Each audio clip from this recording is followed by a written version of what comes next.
Salut les petits potes, c'est Thiago Bogota, j'espère que vous allez bien car pour moi ça ne va pas du tout. Je vais vite rentrer dans le vif du sujet. Je vous explique l'histoire. Tous les profs en terminale te disent que après avoir obtenu le bac, tu as deux solutions. Soit aller te chercher un emploi ou alors continuer les études. Et toi, ça fait 16 ans que tu es en cours, que tu vis toujours la même journée en boucle. C'est-à-dire petit déjeuner, brossage de dents, habillement. Tu montes dans le bus où tu entends plein de gosses insupportables, des gens qui viennent te parler alors que tu n'en as pas envie ou tu veux juste être toi et ta musique. Et ensuite arrive le moment d'arriver à l'école où tu vois les mêmes gens tous les jours pendant un an. Des fois tu les aimes, des fois tu les aimes pas. Et tu fais ça en boucle pendant 16 ans. Et quand tu penses pouvoir t'en débarrasser pour enfin aller bosser et gagner tes sous, comme le dirait Stromae, là tu dis que c'est fini, car pire que ça ce serait la mort. Quand tu crois enfin que tu t'en sors, quand il y en a plus, eh ben y en a encore. On te dit que maintenant avec le bac ça ne suffit pas pour trouver un boulot et qu'il faut aller dans les études supérieures.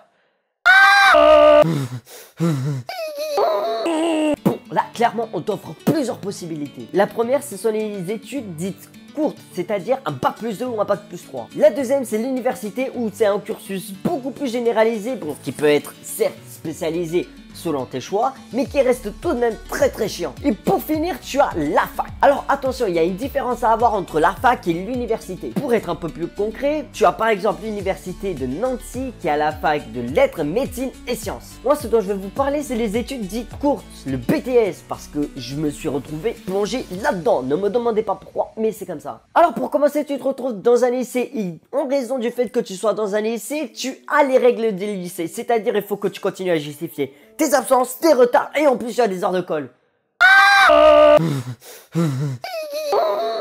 Et tout ça tout en restant BTS. Est-ce que c'est normal? En fait, plus j'y pense et plus je me dis que quand tu es dans un BTS et que tu te retrouves dans un lycée, tu es juste un lycéen avec un emploi du temps de BTS.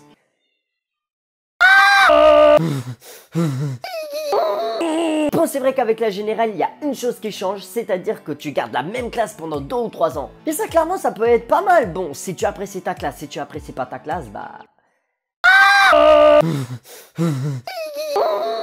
Pour continuer, je ne sais pas ce qu'il est assez dit pour nommer les BTS. C'est-à-dire tu formes une phrase hyper longue pour ensuite seulement prendre la première lettre de chaque mot. Bon les gars, il va falloir nommer les BTS, dites-moi qu'est-ce qu'on a. Alors monsieur, pour commencer, on a le BTS Architecture, Métal, Conception et Réalisation. Je vois. Bon, dans ce cas, on va nommer le BTS AMCR. Bon, dis-moi, qu'est-ce qu'on a d'autre? Alors, ensuite monsieur, on a le BTS Support à l'action managériale. D'accord. Bon, dans ce cas, ce sera le BTS SAM. Alors monsieur, on a le BTS des métiers de l'esthétique, cosmétique, parfumerie. Donc je pense qu'on devrait l'appeler le BTS MECP. Non, c'est nul. On va garder la phrase bien longue et bien chiante. Bon, vas-y, moi je dois me faire un café, va. Je me plains du BTS, c'est vrai. Mais il y a aussi un petit peu d'avantage à être en BTS. Par exemple, tous ceux qui ont été en bac pro comme moi, on connaît tous ces fameux stages. Et du coup, en BTS, tu dois avoir 14 semaines de stage au total, au moins pour la filière. Un stage, c'est un stage de 2 mois pour ceux qui veulent partir à l'étranger comme moi. Et c'est là que ça devient intéressant, parce qu'à partir de 2 mois de stage, l'entreprise est obligée de te rémunérer. Et après j'ai ma deuxième année de BTS qui elle me laisse faire seulement 5 semaines de stage, mais bon c'est déjà plutôt pas mal. Bon c'est vrai qu'on a un emploi du temps plus professionnel, mais je vais pas vous mentir que je suis plutôt bien gâté au niveau emploi du temps. Vous voulez savoir hein, c'est pas vrai? Alors le lundi j'ai fait du 8h30 15h, le mardi j'ai fait du 8h30 17h, le mercredi j'ai fait du 8h30 16h30, le jeudi je fais du 9h30 17h. Et pour finir, le vendredi, je fais du 8h30, 15h30.